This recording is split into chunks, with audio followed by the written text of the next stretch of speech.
אני לפני שאני אתחיל אני אגיד לכם מה שאני רואה מכאן אתם לא רואים.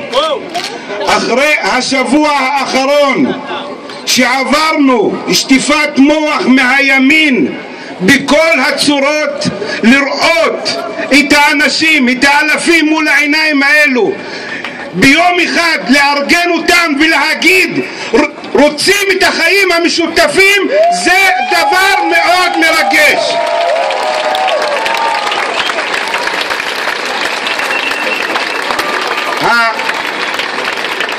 יש סופר ערבי בשם מחמוד דרוויש. מחמוד דרוויש אמר משפט, אני אגיד אותו בערבית וינסה לתת את התרגום כמיטב יכולתי. מחמוד דרוויש אמר على هذه الأرض ما يستحق الحياة. על האדמה הזו יש מה להיאבק למענם בשביל החיים. בשבועות האחרונים, במיוחד בשבוע האחרון,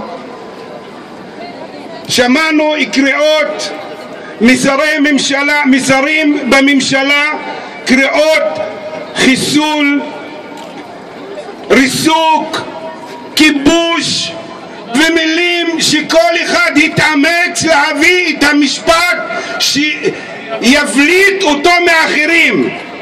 ואיך אני שואל, אם שרי הממשלה יוצאים בקריאות נקם כאלו ולא מרגיעים רוחות, איך לא נתפלא שישנם אזרחים שירצו להשתתף בנקמה הקולקטיבית?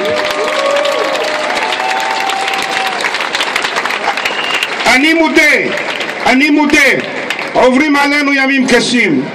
אני כערבי, ואני שומע ורואה את זה, צעיר או צעירה ערבייה קשה לה לצאת מהבית, להסתובב לאור כל האווירה שאנחנו נמצאים בה. תושבי הדרום והרצועה שהבתים שלהם מופגזים, המשפחות, משפחת פרנקל, משפחת שער, משפחת אבו ח'דיר, משפחת יפרח שאיבדו את יקיריהם, ימים מאוד קשים, אני מודה. אבל נשאלת השאלה, בימים כאלו מה אנחנו מצפים מההנהגה שלנו? מה אנחנו מצפים? מצפים שתרגיע את הרוחות. מנהיגות נמדדת, מנהיגות חברים נמדדת שהיא שוחה נגד זרם השנאה. אבל לצערנו הרב ממשלת ביבי בנט היא לא שם. ממשלת ביבי בנט בחרה בדרך אחרת, בדרך שתגרום לה להישרדות, דרך הנקמה, דרך השנאה. זו הדרך ואנחנו כאן בכדי להגיד לה די. וחברים, ממשלת ביבי בנט היא לא גזירה מהשמיים. אנחנו יכולים לשנות את הגזירה הזו.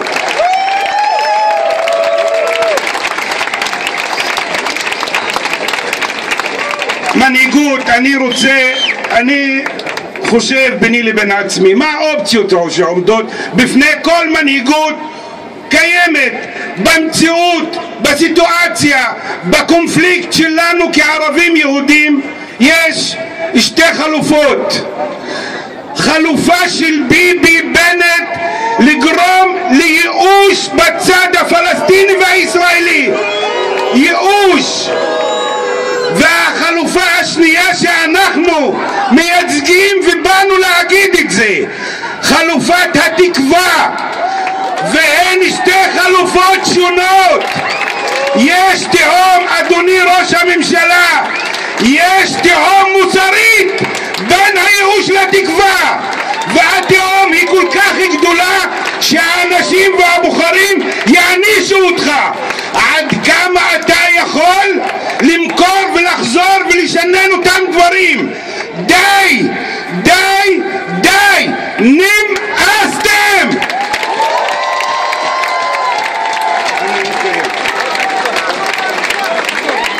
אני אגיד שתי משפטים לסיום, ואין מנוס מלהגיד אותם.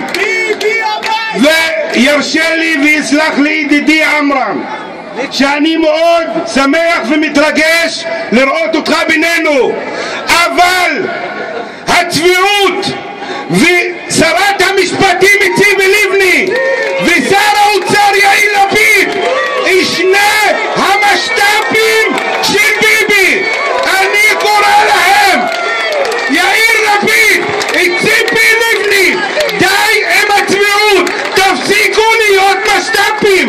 המקום שלכם לא שם, המקום שלכם הוא איתנו.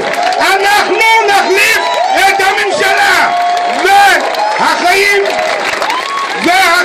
המשותפים, יהודים כערבים במדינה הזו, ינצחו. אנחנו ננצח, ושיהיה לנו בהצלחה חברים. תודה רבה לחבר הכנסת עיסאווי פריג'.